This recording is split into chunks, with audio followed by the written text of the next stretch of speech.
The old Victorian house stood on a hill overlooking the town, shrouded in an eerie silence. Its once bright paint was faded and peeling, revealing the bare wood beneath. The windows, like vacant eyes, stared out blankly, reflecting the dying light of the setting sun. A shiver ran down my spine as I approached, the crunch of gravel beneath my feet the only sound that dared to break the silence. The air grew heavy with a strange, oppressive feeling, as if the house itself was watching me, judging my every step. Inside, the house was dark and musty, the air thick with the smell of dampness and decay. Dust motes danced in the faint rays of light that filtered through the grimy windows, illuminating the faded grandeur of a bygone era. The silence here was different, heavier, filled with the whispers of the past. The floorboards creaked beneath my feet, each step a discordant note in the symphony of silence that enveloped me. I could almost hear the echoes of laughter, of sorrow, of lives lived and lost within these walls. I wandered through the house, each room a portrait of forgotten lives. The air was thick with dust, and the floorboards creaked under my weight, as if the house itself was groaning in pain. The walls, once vibrant with color, were now faded and peeling, revealing the bare bones of the structure beneath. It was as if time had stopped here, leaving behind only echoes of the past. In the parlor I found a dusty photo album, its pages filled with faded images of smiling faces, now lost to time. Each photograph told a story, a moment captured in time, now forgotten. The faces stared back at me, their eyes filled with a joy that seemed out of place in this decaying house. I wondered who they were, what their lives had been like, and why they had left this place behind. A child's doll lay discarded in the corner, its porcelain face cracked and vacant. It was a haunting reminder of a child's laughter that once echoed through these halls. The doll's eyes, though lifeless, seemed to follow me as I moved, adding to the eerie atmosphere. I couldn't help but feel a chill run down my spine as I imagined the child who once cherished this toy. As I turned a page, a sudden gust of wind slammed a door shut somewhere in the house. The sound echoed through the empty rooms, breaking the silence like a thunderclap. I froze, my heart racing as I listened for any other signs of movement. The wind howled through the broken windows, creating an unsettling symphony that seemed to come from the very soul of the house. My heart pounded in my chest, the sound reverberating through the silence like a gunshot. Each beat seemed louder than the last, filling the empty space with a rhythm of fear. I could feel the adrenaline coursing through my veins, heightening my senses and making every shadow seem more menacing. The house seemed to be alive, watching me, waiting for my next move. For a moment, I could have sworn I saw a fleeting shadow move at the edge of my vision, but when I turned, there was nothing there. The shadows seemed to dance and shift, playing tricks on my mind. I couldn't shake the feeling that I was not alone, that something unseen was watching me from the darkness. The sense of unease grew stronger with each passing moment, making me question whether I should continue exploring or leave this place behind forever. In the hallway, a grandfather clock stood frozen in time, its hands pointing to the stroke of midnight. The clock, an ancient relic, had been in the family for generations, its chimes once marking the passage of time with a comforting regularity. Now, it was a silent sentinel, its face a reminder of moments long past. The silence in the house seemed to emanate from it, a heavy, expectant silence that pressed down on me like a physical weight. Every creak of the floorboards, every whisper of the wind outside seemed amplified in the stillness. It was as if the house itself was holding its breath, waiting for something to happen. I reached out and touched the cold glass of the clock face, and as I did so, I heard a faint ticking sound. The sound was almost imperceptible at first, a mere whisper in the silence. But as I stood there, my hand resting on the glass, the ticking grew louder, more insistent. It was slow and deliberate, like the beating of a heart, and it seemed to grow louder with each passing second. The sound filled the hallway, echoing off the walls and reverberating through the house. It was as if the clock was coming back to life, its heartbeat syncing with my own. I drew back my hand as if burned, my pulse quickening.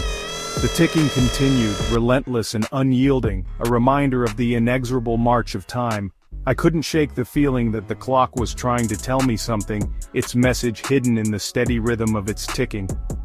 The house, once a place of comfort and safety, now felt like a stranger, its familiar rooms filled with shadows and secrets. Section 5. A Presence in the Darkness. As night fell, the shadows in the house grew longer and deeper, twisting and contorting into grotesque shapes that danced at the periphery of my vision. The wind howled outside, rattling the windows and making the old house groan in protest. I tried to shake off the feeling of unease that had been growing steadily within me, but it was no use. I felt a presence in the darkness, something unseen that watched me, followed my every move. Sleep was impossible. Every creak of the floorboards, every sigh of the wind against the windows, sent shivers down my spine. My imagination ran wild, conjuring up images of shadowy figures and unseen eyes peering at me from the darkness. I tried to rationalize my fear, to tell myself that it was just the old house settling, that there was nothing to be afraid of. But deep down, I knew that something was wrong. There was a palpable sense of dread in the air, a feeling that something terrible was about to happen. A blood-curdling scream pierced the silence, jolting me awake. My heart pounded in my chest as I sat up in bed, every nerve ending on high alert. The scream came again, closer this time, filled with a raw terror that sent chills down my spine. I fumbled for the light switch, but the bulb flickered and died, plunging the room into darkness. Blind with fear, I stumbled out of bed and groped my way towards the door, my hand trembling as I reached for the handle. The door wouldn't open. It was as if something was holding it shut from the other side. Panic surged through me as I rattled the handle, my breath coming in short, ragged gasps. I was trapped. I could hear the sound of heavy footsteps approaching, slow and deliberate, coming closer with each passing second. My blood ran cold as I realized that I was no longer alone in the house. The first rays of dawn pierced through the cracks in the curtains, casting long, eerie shadows across the room. The light was weak, hesitant, as if unsure whether to fully embrace the day or retreat back into the safety of night. It was a dawn that mirrored my own uncertainty, my own fear of what lay ahead. The room, once a sanctuary, now felt like a prison, its familiar corners and edges transformed into menacing shapes by the play of light and shadow. I lay on the floor, my body trembling with exhaustion and fear. Every muscle ached, every breath was a struggle. The events of the night had drained me, left me a hollow shell of my former self. I could feel the cold seeping into my bones from the hard floor beneath me, a stark contrast to the warmth of the dawn light. But even that light felt alien, a reminder of the world outside that continued to turn, oblivious to my suffering. The events of the night before played over and over in my mind, each replay more terrifying than the last. I could see the faces, hear the voices, feel the terror as if it were happening all over again. My mind was a prison, trapping me in a loop of fear and despair. I tried to push the memories away, to focus on the present, but they clung to me, refusing to let go.